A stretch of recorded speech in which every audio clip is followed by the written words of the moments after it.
Om Swastiastu. Assalamualaikum warahmatullahi wabarakatuh. Selamat berpuasa bagi kawan-kawan muslim. Salam sejahtera. Pada hari ini kita berbahagia.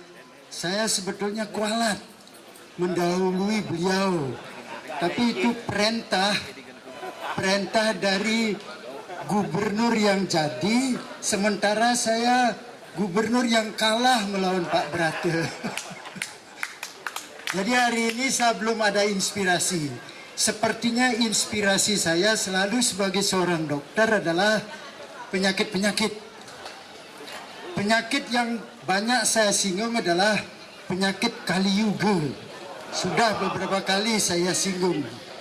Penyakit yang terkait dengan keraksasan, kerakusan, keangkaramurkaan, KKN dan lain sebagainya.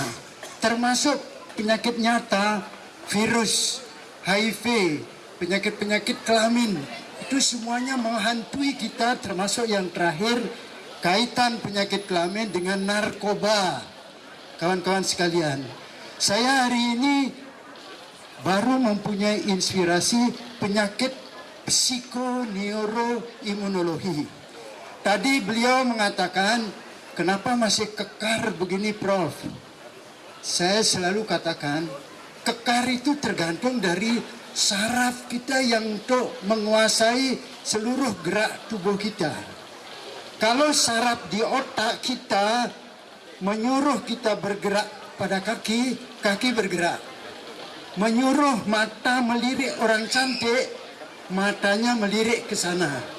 Dan menyuruh kita kencing, sarafnya yang mengolah. Halo, buka klep kencing Anda. Termasuk melihat orang cantik, otak kita menyuruh klep kita untuk, maaf, tanda petik, tidak porno ngacang. Jadi seperti itu, saraf itu sangat besar hubungannya dengan penyakit psikoneuroimunologi. Kemarin di kampus diungkapkan penyakit-penyakit pinggang pada orang usia lanjut. Pak Wenten, Bapak ada sakit pinggang di usia lanjut? Ada sedikit, Bro. Sedikit. Tetapi dia ungkapkan dalam disertasinya penyakit-penyakit pinggang dari orang usia lanjut, yang wanita yang menopause. Ibu-ibu, siapa yang sudah menopause di sini? Jadi penyakit pinggangnya itu akibat sarafnya dan sel imunnya interleukin 6 dan 10 tidak bergerak dengan bagus. Jadi di tubuh kita ada sistem pertahanan. Kalau Diabri punya sistem pertahanan dari Kapolri, Kapolda, seluruh jajarannya, sistem pertahanan. Di tubuh kita, kalau saya menerangkan kepada mahasiswa, saudara-saudara mahasiswa, di tubuh kita ada pecalang, ada Brimob, ada Densus 88, dan ada tim artileri yang melawan virus dan kuman masuk. Maka itu pertahanan tubuh kita harus selalu dijaga. Jadi pertahanan tubuh kita dijaga melalui olahraga, melalui kesehatan jasmani dan rohani. Rohani kita adalah berpikir lurus, jangan negatif. Berpikir bahwa biomagnetik dari kita ketawa hari ini, kita saling sapa, kita saling senyum, biomagnetik dari Bajra Sandi itu luar biasa. Maka itu biolah yang mengayomi kehidupan kita. Penyakit-penyakit psikoneuroimunologi, psikisnya sakit, negatif dan pikirannya. Dan bahkan pada waktu seminar Feng Shui di kampus telah dikatakan, loh Pak Dokter, saya sebagai moderator, rumah saya sudah di Feng Shui, termasuk semuanya, halaman, pintu, dan termasuk pelinggih. Saya sudah berkali-kali memakai acuan Feng Shui. Kenapa orang itu, saya memakai Feng Shui tapi tidak bahagia? Orang lain tidak pernah pakai Feng Shui kok bahagia? Saya sebagai moderator saya jawab, itu tergantung dari diri Anda sendiri. Kalau Anda menganggap sesuatu iri, dengki, dan lain sebagainya, pikiran Anda sudah negatif. Jadi ilmu kedokteran banyak yang tidak bisa diungkapkan dengan baik. Saya pengalaman dokter hampir 46 tahun, banyak orang yang mengeluh tidak bisa saya sembuhkan. Banyak sekali yang tidak bisa sembuhkan. Apa sebab? Karena terus terang ilmu kedokteran itu kabut rahasia yang belum banyak bisa diungkapkan dengan baik. Penelitian lanjutan terus dijalankan. Penyakit spiritual sangat berpengaruh. Saya punya kolega praktik di Ubud, namanya Dr. Mustike. Dia pendekatannya lebih banyak spiritual. Luar biasa. Saya usulkan di Fakultas Kedokteran, termasuk di Warmadewa. Saya laporkan sedikit Pak Gubernur, Warmadewa sekarang membangun prodi program yang terkait dengan pariwisata. Saya dengan Prof. Vitana sebagai narasumber. Prof. Vitana betul-betul narasumber. Tapi saya di sana sebagai narapidana. Sering ditanya berkali-kali tidak kepada Prof. Vitana, tetapi kepada seorang dokter yang mencermati pariwisata Bali ke depan. Jadi dengan demikian penyakit psikoneurologi, neuronnya sarafnya rusak, psikisnya rusak, dan organ-organnya menjadi rusak.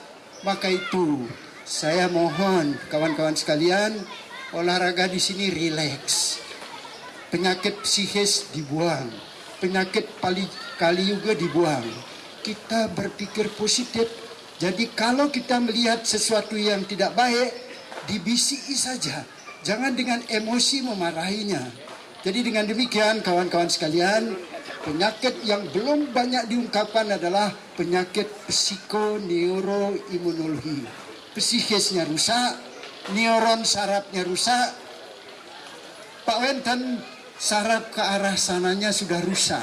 Sehingga dia tidak melihat orang cantik, hanya melihat saja, matanya tidak mengirim ke pusat hormon androgen yang disuruh sepertinya seperti itu.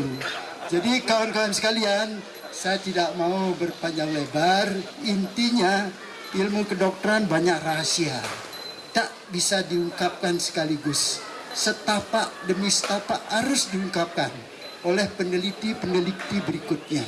Jadi saya kalau berpanjang lebar, nanti saya kualat sama beliau yang di depan saya yang sangat simpatik, selalu menjadi idaman saya untuk menjadikan Bali Mandara luar biasa sekolahnya, bertaraf internasional.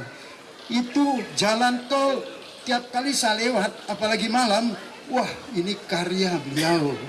Dan lain sebagainya karya-karya beliau yang berikutnya yang kami tunggu harapkan kepada beliau. Dan hari ini saya mohon beliau memberikan pencerahan kepada kita di mimbar bebas yang saya waktu reformasi di kampus, waktu tahun 77-78, bagaimana melawan herder-herder yang galak itu. Saya berani, kampus Sudirman Utara itu adalah berdarah. Karena antara polisi, barangkali waktu itu beliau belum Kapolda, saya mempunyai jam. Jadi seperti itu, polisi melawan mahasiswa. Mahasiswa itu galak, polisi itu lebih galak lagi. Sehingga terjadi barikade, tidak boleh keluar kampus. Tapi mahasiswa tidak kurang akal Pak Gu. Beliau menaruh, lempar batu, dalmasnya diambil, tidak juga mempan, dibakar di dalam kampus.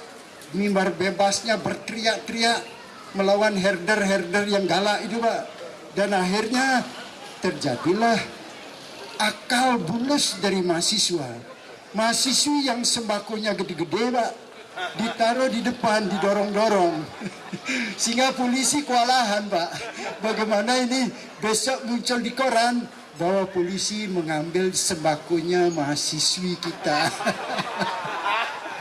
Jadi barangkali itu yang dapat saya sampaikan, karena baru datang saya belum tahu apa yang inspirasinya. Sekarang akhirnya seperti itu keluarnya. Sekian dan terima kasih. Om Santi Santi Santi Om.